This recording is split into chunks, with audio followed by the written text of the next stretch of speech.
भारताच्या इतिहासात काही व्यक्तिमत्वे अशी आहेत ज्यांनी केवळ काळ घडवला नाही तर संपूर्ण पिढ्यांना दिशा दिली. अशाच एका महान क्रांतिकारक, विचारवंत आणि लोकनेत्याची प्रेरणादायी गाथा आपण आज जाणून घेणार आहोत. लोकमान्य बाळ गंगाधर टिळक. स्वराज्य हा माझा जन्मसिद्ध हक्क आहे अशी सिंहगर्जना करून ब्रिटिश सत्तेला हादरवणारे, जनतेच्या मनात स्वाभिमानाची ज्वाला पेटवणारे आणि शिक्षण, पत्रकारिता, आंदोलन यांचा प्रभावी वापर करून राष्ट्रजागृती घडवणारे हे युगपुरुष आजही आपल्या विचारांनी जिवंत आहेत. बालपणातील संस्कारांपासून ते मंडालेच्या तुरुंगातील संघर्षापर्यंत, केसरीच्या निर्भीड लेखणीपासून ते होम रूल चळवळीपर्यंत, हा प्रवास आहे एका अशा नेत्याचा ज्याने सामान्य माणसाला स्वातंत्र्याच्या लढ्यात उतरवले. माझ्या समाजसुधारक चॅनलवर आपले स्वागत आहे. चला जाणून घेऊया या महान लोकनेत्याची प्रेरणादायी कहाणी, जी आजही आपल्याला लढण्याची आणि जिंकण्याची ताकद देते. भाग 1. बालपण आणि संस्कार. लोकमान्य टिळकांचा जन्म 23 जुलै 1856 रोजी रत्नागिरीतील चिखली गावी झाला. त्यांचे पूर्ण नाव केशव गंगाधर टिळक होते. लहानपणापासूनच त्यांना अन्यायाविरुद्ध चीड होती. गणितातील विलक्षण गती आणि स्पष्टवक्तेपणा हे त्यांचे विशेष गुण होते. वडिलांच्या संस्कारांमुळे त्यांच्यात राष्ट्रभक्तीची बीजे अगदी कोवळ्या वयातच रुजली गेली होती. भाग 2. शिक्षणाचे ध्येय.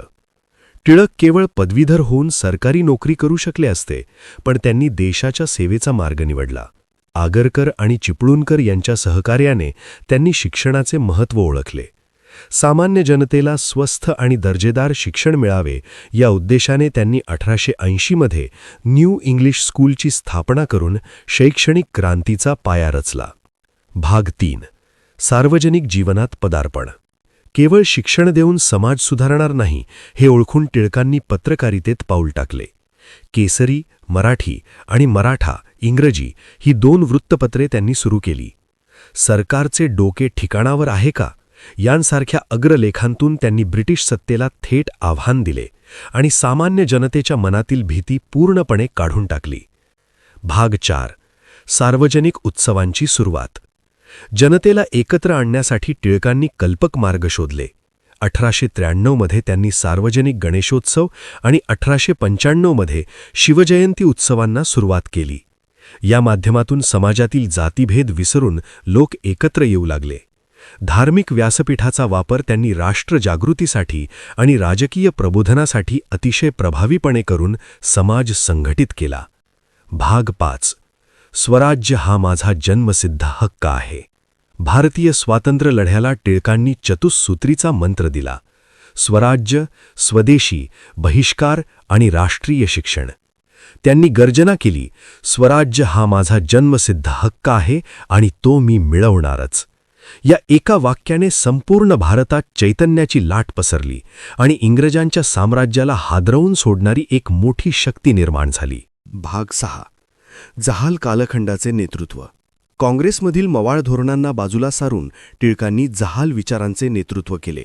लाल बाल पाल म्हणजे लाला लजपतराय, बाळ गंगाधर टिळक, बिपिनचंद्र पाल या त्रिमूर्तीने देशभर क्रांतीची धग पेटवली.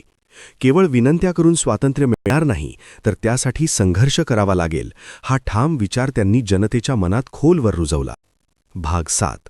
प्लेगचे संकट आणि संघर्ष. पुण्यात जेव्हा प्लेगची साथ आली तेव्हा ब्रिटिश अधिकारी रँड यांनी जनतेवर अनन्वित अत्याचार केले. टिळकांनी केसरीतून या जुलमाचा तीव्र निषेध केला. त्यांच्या लेखणीने प्रभावित होऊन चाफेकर बंधूंनी रँडचा वध केला. या घटनेनंतर टिळकांवर राजद्रोहाचा खटला भरवण्यात आला आणि त्यांना 18 महिन्यांची सक्त मजुरीची शिक्षा झाली. भाग 8. मंडालेचा कारावास. 1908 मध्ये टिळकांना पुन्हा राजद्रोहाच्या आरोपाखाली 6 वर्षांच्या काळ्या पाण्याची शिक्षा झाली. त्यांना म्यानमारमधील मंडालेच्या तुरुंगात ठेवण्यात आले. एकांत आणि प्रतिकूल परिस्थितीतही खचून न जाता त्यांनी तिथे आपला वेळ वाचनात आणि लेखनात घालवला. याच काळात त्यांनी भारतीय तत्त्वज्ञानाचा अनमोल ठेवा जगाला दिला. भाग 9. गीता रहस्य ग्रंथाची निर्मिती. मंडालेच्या तुरुंगात असताना टिळकांनी गीता रहस्य हा अजरामर ग्रंथ लिहिला. कर्मयोगाचा पुरस्कार करत त्यांनी सांगितले की केवळ संन्यास घेणे म्हणजे मोक्ष नव्हे, तर फळाची आशा न धरता कर्तव्य करणे हाच खरा धर्म आहे. या ग्रंथामुळे निराश झालेल्या भारतीय समाजाला कार्याची नवी प्रेरणा आणि दिशा मिळाली. भाग 10. होम रूल चळवळ. तुरुंगातून सुटून आल्यावर टिळकांनी पुन्हा एकदा जोमाने राजकारणात प्रवेश केला. 1916 मध्ये त्यांनी होम रूल लीगची स्थापना केली. स्वशासनाची मागणी करण्यासाठी त्यांनी देशभर दौरे केले. जनतेमध्ये मिसळून त्यांना आपले हक्क समजावून दिले. लोकमान्य ही पदवी त्यांना जनतेनेच बहाल केली, कारण ते खऱ्या अर्थाने लोकनेते बनले होते. भाग 11. लखनौ करार. टिळकांनी हिंदू मुस्लिम ऐक्यासाठी आणि काँग्रेसमधील फूट भरून काढण्यासाठी मोठे प्रयत्न केले. 1916च्या लखनौ करारात त्यांची भूमिका अत्यंत महत्त्वाची होती. मवाळ आणि जहाल गट पुन्हा एकत्र आले. देशाच्या स्वातंत्र्यासाठी सर्व मतभेद विसरून एकजुटीने लढणे काळाची गरज आहे, हे त्यांनी आपल्या मुत्सद्देगिरीने सर्वांना पटवून दिले. भाग 12. टिळकांचे बहुआयामी व्यक्तिमत्व. टिळक केवळ राजकारणी नव्हते, तर ते एक थोर गणितज्ञ, खगोलशास्त्रज्ञ आणि संस्कृतचे प्रकांड पंडित होते. दी ओरियन आणि आर्क्टिक होम इन वेदाज या ग्रंथांतून त्यांनी वेदांचा काळ आणि आर्यांचे मूळ स्थान यावर जागतिक स्तरावर संशोधन मांडले. त्यांची बुद्धिमत्ता पाहून पाश्चात्य विद्वानही थक्क होत असत. भाग 13. समाज सुधारणेविषयी दृष्टिकोन. टिळकांचा भर राजकीय स्वातंत्र्यावर अधिक होता. त्यांचा असा विश्वास होता की स्वराज्य मिळाल्यावर सामाजिक सुधारणा अधिक वेगाने करता येतील. तरीही त्यांनी संमती वयाचा कायदा असो व स्त्री शिक्षण प्रत्येक वेळी विवेकी भूमिका घेतली. त्यांच्या मते सुधारणा या बाहेरून लादल्यापेक्षा समाजाच्या अंतरंगातून हळूहळू यायला हव्यात. भाग 14. साधे राहणीमान, उच्च विचारसरणी. लोकमान्य टिळक अत्यंत साधे जीवन जगत असत.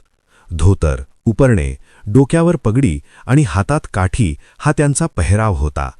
पण त्यांचे विचार हिमालयासारखे उत्तुंग होते.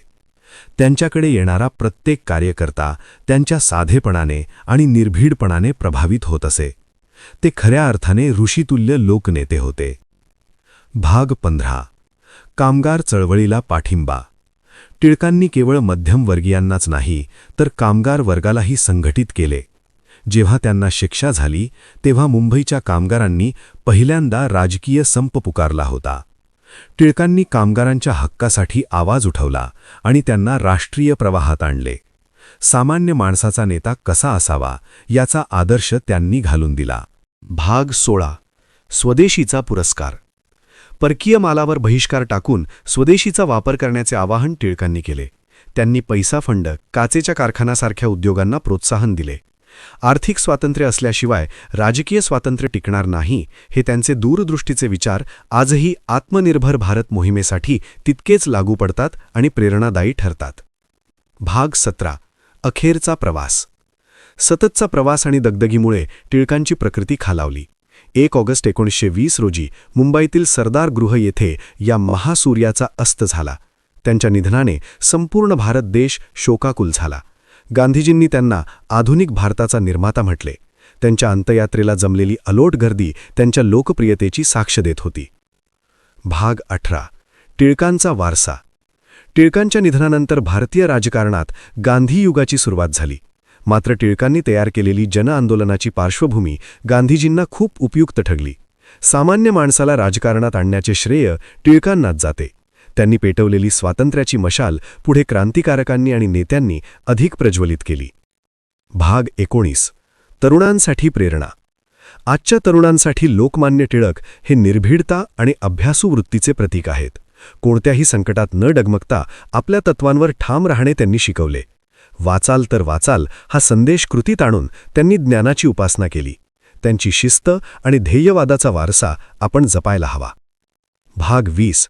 निष्कर्ष. लोकमान्य टिळक हे केवळ एक नाव नसून तो एक विचार आहे. स्वराज्य आणि स्वाभिमान यांचा संगम त्यांच्या आयुष्यात पाहायला मिळतो.